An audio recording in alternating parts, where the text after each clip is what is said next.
They said it was a routine test, a calibration exercise. Nothing to fear. I was one of 30 humans selected by the United Allied Biotechnical Research Coalition. 30 volunteers pulled from different corners of Earth to represent what they called a comprehensive genetic profile of the species. They fed us well, gave us medical screenings, laughed and smiled while we signed the waivers, told us the machines were designed for the most durable species in the galaxy, and that we should be proud. What they didn't say was that no other species had ever passed the test. I sat alone in a chair made of polished obsidian-like material, surrounded by 100 onlookers, scientists, soldiers, ambassadors, and alien dignitaries. The walls shimmered like a soap bubble under stress, refracting light from an artificial sun mounted in the ceiling. A loudspeaker crackled to life, speaking perfect English, though with that synthetic accent that always felt too smooth to trust. Subject 17. Human. Begin Phase 1. A robotic arm descended, ending in a needle the length of a forearm. My heartbeat didn't spike. I'd been a Marine. I'd taken bullets, shrapnel, concussions. Pain was just another form of data. To me, the needle pierced my shoulder, injecting something cold, something wrong. It felt like liquid frostbite spreading under my skin, curling through nerves like barbed wire wrapped in ice. I gritted my teeth but said nothing. The crowd murmured. Begin. Phase 2. Heat this time. A panel beneath my chair flared, and superheated coils blasted fire across my legs. I smelled burning hair, flesh. My scream echoed once and stopped. I looked up at the watching aliens and stared. They flinched. The announcer paused. Subject remains conscious. Increasing stimulation. Panels clamped onto my skull, sending a sharp buzz into my temples. My vision cracked with static. They were stimulating the pain centers of the brain now, not just the body. Direct input. This test will end at loss of consciousness, the voice said, almost cheerfully. I spat blood onto the floor and muttered, then it's gonna be a long test. The alien dignitaries started whispering. One of them, tall and robed in silver with long, crystal limbs, leaned toward the lead scientist and asked, "How is it still conscious?" Another replied, "It shouldn't be. The neural amplifier is at maximum. No subject has ever made it through Phase 3. I wasn't just conscious. I was thinking of home, my daughter's laugh, the feeling of steel between my hands in a forge. The memories didn't dull the pain, they anchored me to something stronger. Phase 4. Initiated. My body locked up as microcurrents surged through every muscle fiber. It was like being electrocuted from within, 1,000 muscle spasms trying to tear each other apart. My jaw cracked as I held back another scream. But I didn't go down. The machine began to spark. The chamber grew silent, except for the warning chimes and cooling fans going into overdrive. An engineer shouted, something in a foreign dialect than in English. The neural amplifier is ready. If we continue, the unit will fail. The lead scientist, sweat glistening on her brow, hesitated. He'll break before it does. She was wrong. The machine let out a mechanical shriek and blew smoke from its base. The robotic arms jittered and froze. Then the restraints around my limbs released with a soft hiss. I slumped forward, but I didn't fall. The voice over the loudspeaker, now shaking, whispered, "Test terminated." I looked up at the assembly of alien observers, their eyes wide and skin pale. "That was Phase 4, I said. My voice was hoarse but steady. "What's Phase 5? None of them answered. I stood, limbs trembling, skin scorched, mind blistered by pain beyond measure, but still breathing, still human, and for the first time in the galaxy's history. The machine had failed before the human did. That's when they stopped seeing us as primitives. That's when they started fearing us. The lights in the interrogation chamber flickered, not from a power surge, but from something deeper, subtle cracks in the infrastructure of certainty. What the Zygeran scientists had seen in the last 12 hours wasn't a result. It was a Revelation. Dr. Varel stood motionless in front of the observation glass, arms folded behind her back, her mandibles twitching with something close to unease. She'd spent over 4 decades refining the Zygrin pain threshold analysis protocols, breaking hundreds of species, and charting their agonized confessions into a library of submission. Yet this human, was undoing years of doctrine with silence and stares. She turned to the others in the observation room. "How long has it been?" 17 hours, 36 minutes, replied Technician Sov, who hadn't looked away from the vitals readout once. No signs of organ shutdown. Neural spikes exceed maximum prediction range. The machine hit thermal warning twice, and he hasn't spoken. Not once, Sov said, then added with a whisper. He grinned when the auto-injector overloaded. Varel's gaze fell back to the man strapped to the chair. They'd replaced the tendril cuffs with gravabene rings after he snapped the steel, restraint out of place with sheer muscle tension. The circular burns on his shoulders were still smoking from the plasma lash, yet his face, bloodied and swelling, held that maddening calm. He looked up at the camera then, right at her, like he knew, like he felt her, watching Sergeant Mason Wolfe. Didn't have a plan. Plans were for missions, for squads, for when you had more than just your will to work with.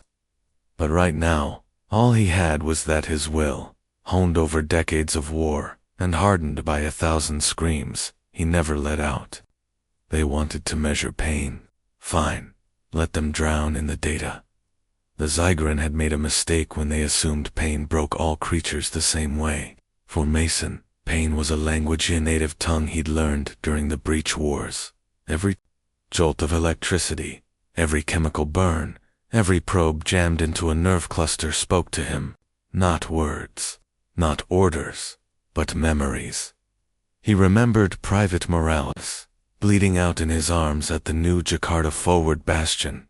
He remembered crawling through flaming debris with 3 broken ribs to pull a girl from a collapsing hospital. He remembered the needle they jammed into his spine when the Aegis program began.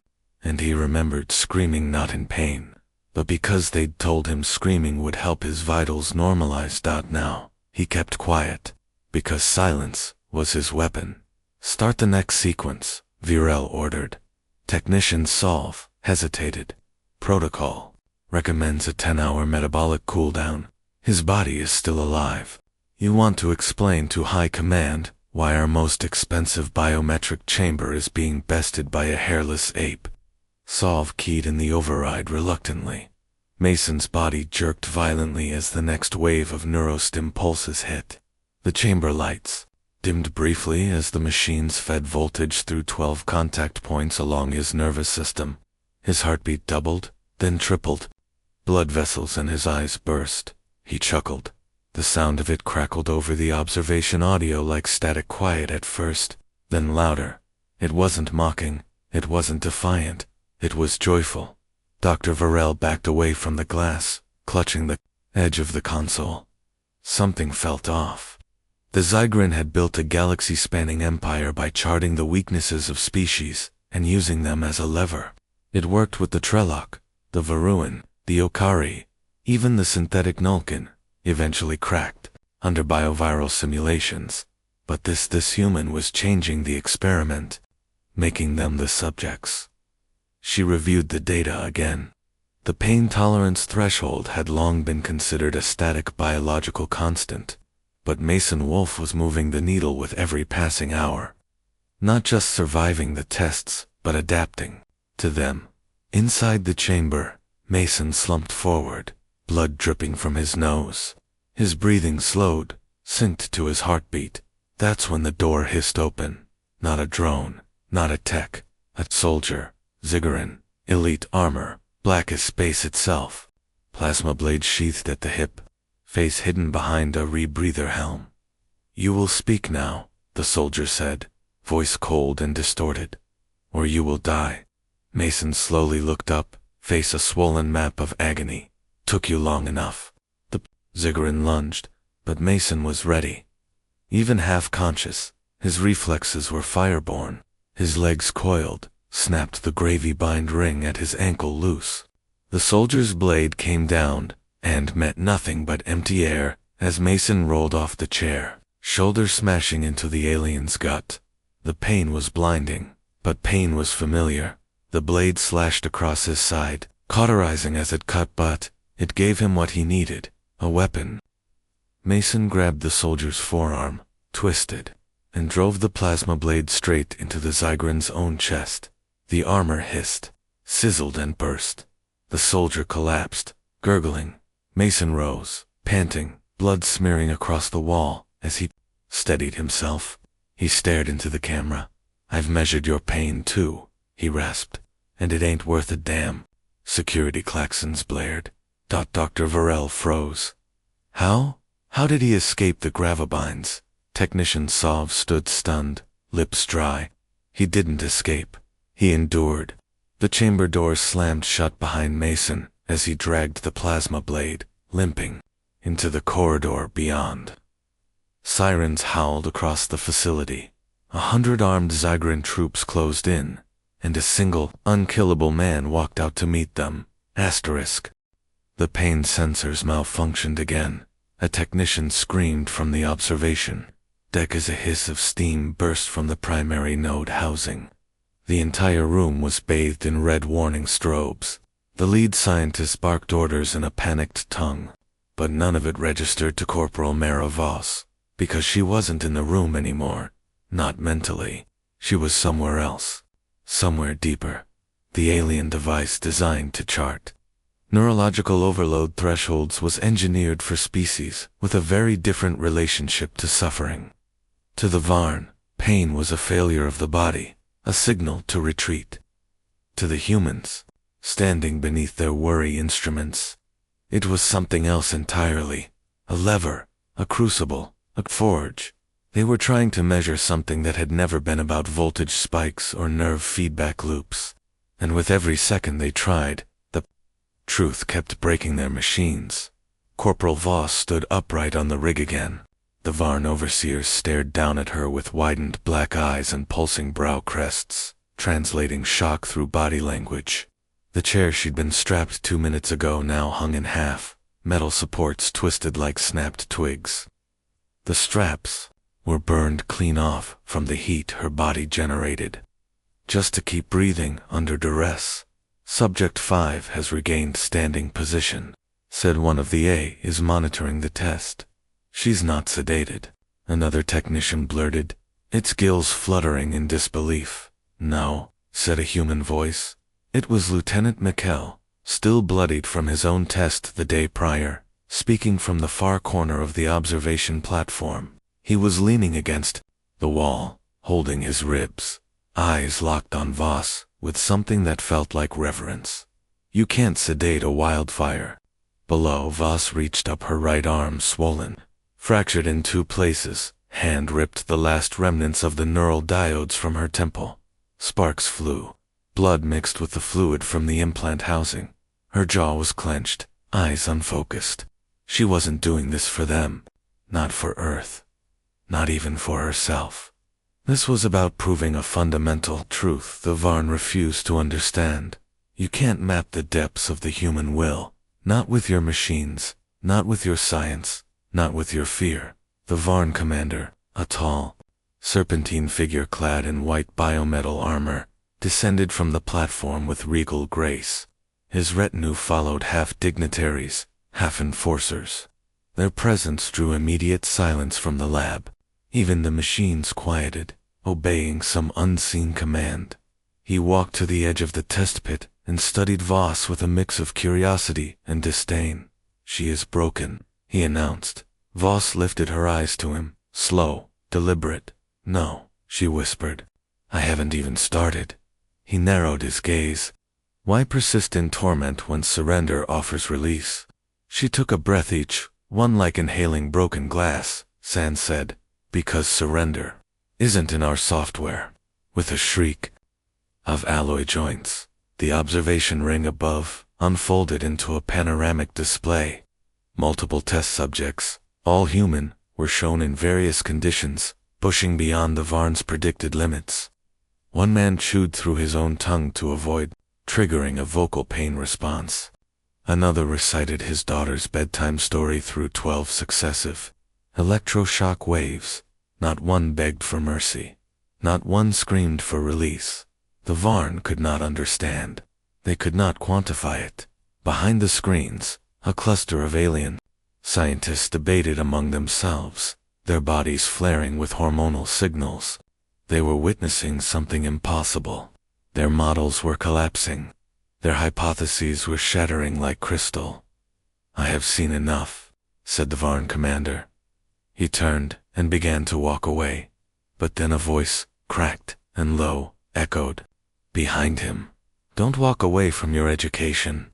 He turned back.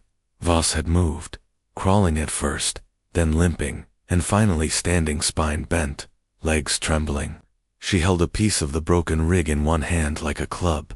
"You wanted to learn what pain tolerance means to a human," she said, staggering toward him, each word a defiance. "But you never asked why we tolerate it in the first place." "Why?" the commander demanded. "Because we know it ends, and what comes after is ours." She swung the rig piece, once hard, into the floor. The reinforced panel cracked beneath her, sending a tremor through the lab. "Pain is a currency," she continued. "We pay it forward. In blood, in fire, in grit." Behind her, the other human test subjects, those who could still stand, began to rise. One by one, silent, unified. They weren't prisoners anymore. They were witnesses. They were evidence. The commander looked to his guards. "Detain them," he said. But his words had no weight anymore, because by then, the AI systems monitoring the lab had begun to cascade into error states. Too many signals. Too many variables. The algorithms were built to track data, not conviction. The humans weren't reacting like test subjects. They were evolving. Right in front of them, one technician shrieked as his console burned red. "Pain index off the chart. Override it, shut it down. We can't." Then Voss spoke again. "You thought this was your experiment." She looked around, bloodied and grinning. "But you were the variable." The human uprising in the test chambers wasn't loud. It didn't need to be. It was methodical, controlled. A tide that rose too slow to be faired until it was already drowning you. Some Varn fled. Others tried to resist. Neither succeeded. By the end of that hour, the facility was quiet, and humans were in control. They dragged me out of the tank with a silence that screamed louder than alarms. No mocking this time, no clinical smiles. Just gloved hands, twitching eyes, and an urgency that had nothing to do with science, and everything to do with fear. I couldn't feel my legs. Not because they were injured, those healed hours ago, but because the body and mind have limits. And I had danced too long on the edge of both. "Subject remained stable," one of the techs whispered. "Vitals nominal, core temperature unchanged." Unchanged even. After they'd melted my nerves and rebooted my organs with raw voltage, my body refused to break their pattern. I wasn't adapting. I wasn't decaying. I was learning, enduring, evolving. They didn't understand it. That scared them more than any threat I could voice. I was wheeled into a different chamber. Not the white clinical rooms they liked for torture masquerading as research. This one was obsidian and quiet, with walls that seemed to drink sound. Observation pods floated above, in a dark ring. I could feel the eyes behind the tinted glass. Not the scientists. Not the soldiers. Command. I sat up. I wasn't supposed to, but the restraints had already corroded, just like the last ones. I leaned forward. Let them watch me move. Let them see the man who refused to burn. A door hissed open. Footsteps. Not the panicked shuffle of technicians, or the heavy stomp of guards. He walked in like a storm given form, armor glistening with something more permanent than polish. Insignia that hummed with authority. A face lined with age, experience and the unmistakable weight of regret. General Threx. The man who designed this program. Human, he said, not as an insult this time, but as a challenge. You have broken every threshold we set. I didn't. Answer. Let him do the talking. He circled me, hands clasped behind his back. Pain tolerance, neural overload, bone density limits, heat resistance. We tested your kind on every front, assuming your body would betray your soul. But here, you are damaged, yes but unbroken. Still looking at me like you want to tear the stars down and throw them in my face. You done? I rasped. A pause. No, he said. Not yet. He waved a hand from the side door. A stretcher was wheeled in, covered small. My stomach tightened. Do you know what this is? He asked, lifting the sheet. I did. It was one of ours, a fellow test subject, a soldier, a friend. Myra. They'd pushed her too far. I saw the scars. I saw the burns. I saw the evidence of failed revival, too many resurrections forced through unstable regen chambers. She'd fought like I had, screamed like I had, and finally, stopped. You did this, I growled. We did, he said, no remorse in his tone. But she didn't evolve. She clung to limits, believed in boundaries. You didn't. You're calling her weak. My fists clenched. I'm calling her human, he said. I don't know what you are anymore. That's when I saw it. The flicker of uncertainty, the hairline crack in his confidence. This wasn't just a test anymore. This was an existential threat. They'd built the machine to measure pain, but all it measured now was their own inability to grasp what made us, us. You think this proves something? I said, voice sharp now. You think your machine breaking down tells you how strong I am? He tilted his head. No, I continued. You missed it. The moment. It wasn't when your device overheated. It was when I kept going after it did. When the pain stopped, and I didn't. Silence. They thought pain was a measure of humanity. They thought they could quantify what it meant to suffer, to resist, to endure. But humans don't measure by endurance. We measure by defiance. Threx stepped closer. We want to weaponize you, whatever this is. We want to replicate it. You can't replicate what you don't understand, I said. You can't bottle rage born from injustice. You can't duplicate the fire that's passed down through bloodlines forged in war, famine, betrayal. You can't mass produce. Will? You think this is about will? He snapped. No, I said, standing slowly, chains falling away. It's about soul. He reached for his sidearm. I didn't flinch. What are you going to do? I asked. Shoot the man who just survived your worst. Kill the data point you spent half a galactic cycle breaking. I should, he said. But you won't. He lowered the weapon. Not yet. I took a step toward him. The room's temperature dropped. Not from tech, but from tension. A cold truth settling over all those watching from above. You tried to measure pain, I said, walking right up to his face. But all you did was reveal yours. His lip twitched. You're still in our facility. You still breathe because we let you. No, I whispered.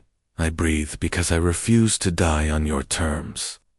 The alarms didn't ring when I walked past him. No guards poured in. No restraining fields activated. It was as if the building itself knew it had lost in. The hallway. I passed Mira's body again. I paused. I touched her shoulder. You weren't weak, I whispered. You were human, and that's why they're afraid. She didn't respond, but the silence around us did. It bowed to something sacred. By the time I reached the exit doors, the observation decks were empty. They hadn't left out of fear. They'd left because they understood. You can build machines to break bodies. You can construct devices to catalog pain. But you cannot simulate what happens when the fire inside a soul refuses to go out. That day, the pain machine overheated, but the real combustion had just begun. The metal chamber stank of ozone and melted circuitry. I stood in the center, bare-chested and bleeding, surrounded by broken machines that once screamed numbers meant to quantify the suffering of men. Their diagnostic lenses now hung cracked from their sockets. Their processors hissed and sparked like dying beasts. The alien observers behind the glass, the clinical cold-eyed tormentors, were no longer whispering. They were silent, not from confusion, but from fear, because the numbers hadn't stopped going up. They just stopped mattering.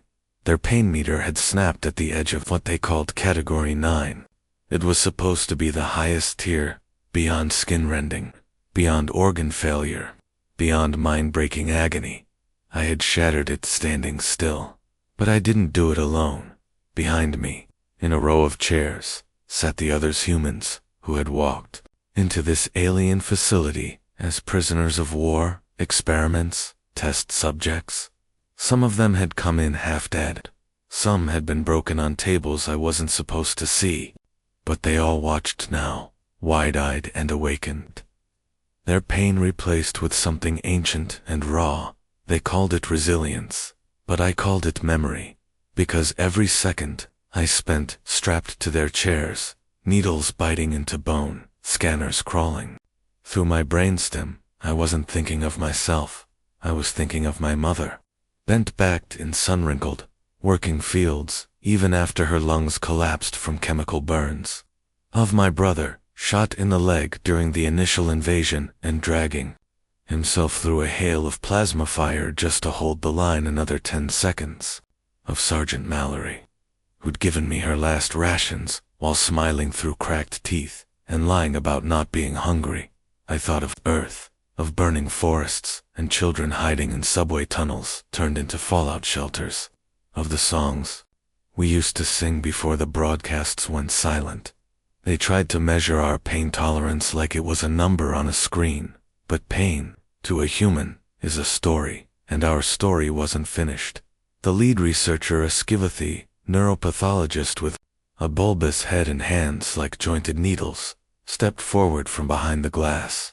He approached slowly, as if I were a bomb waiting to detonate. His voice was calm, but beneath it I heard something else. Reverence.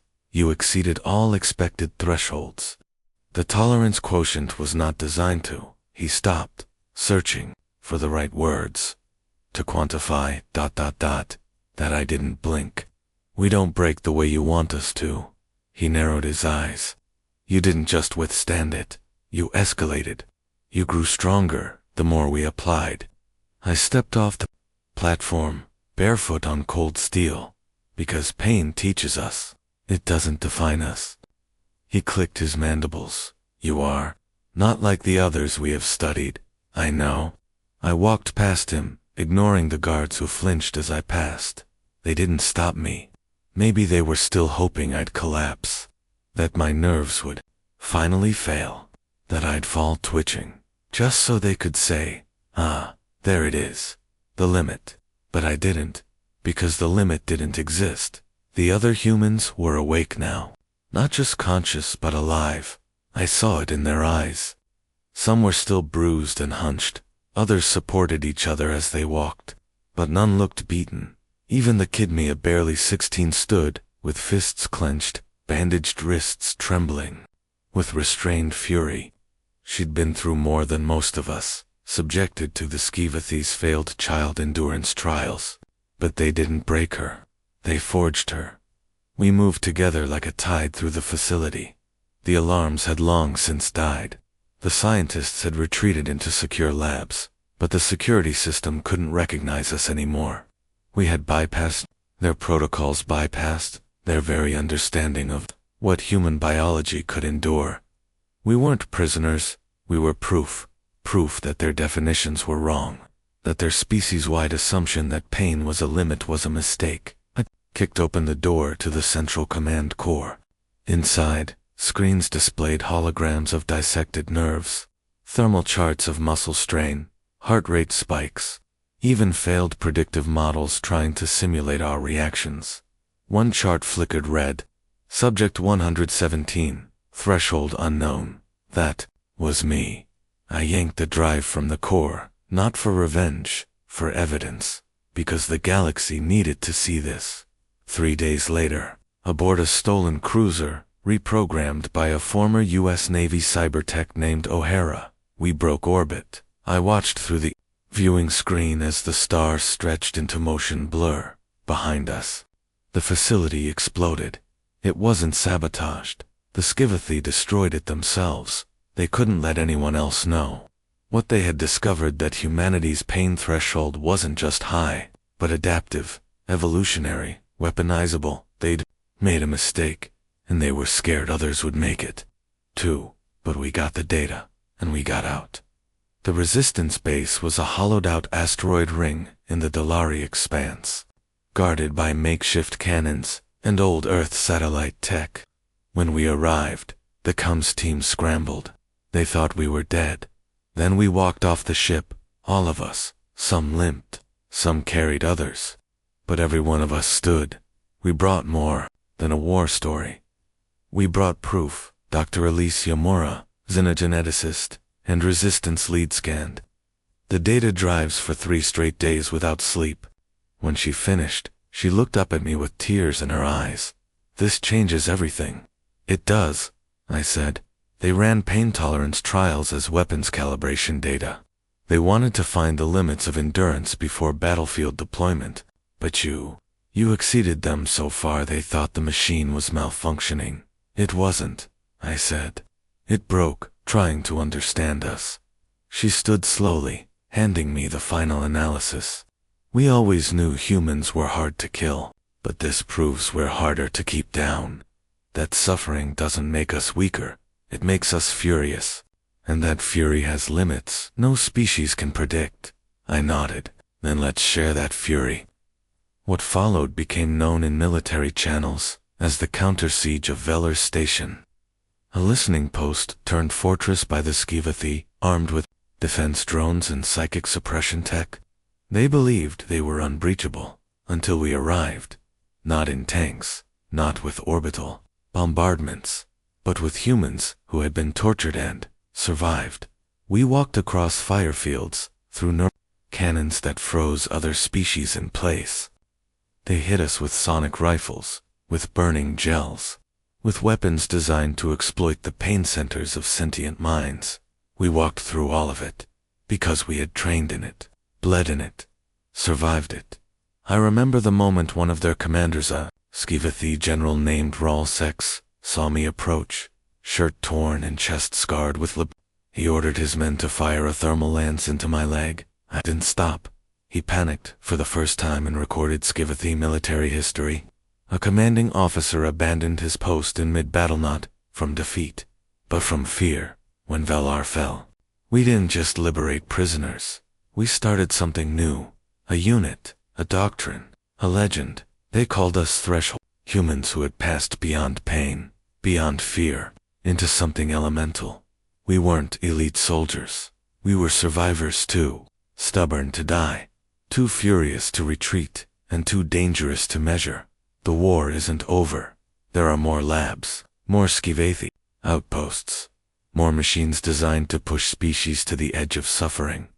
But now, they hesitate to use them on humans, because they know, the moment the machine overheats, the human starts fighting back, not just with weapons, but with everything.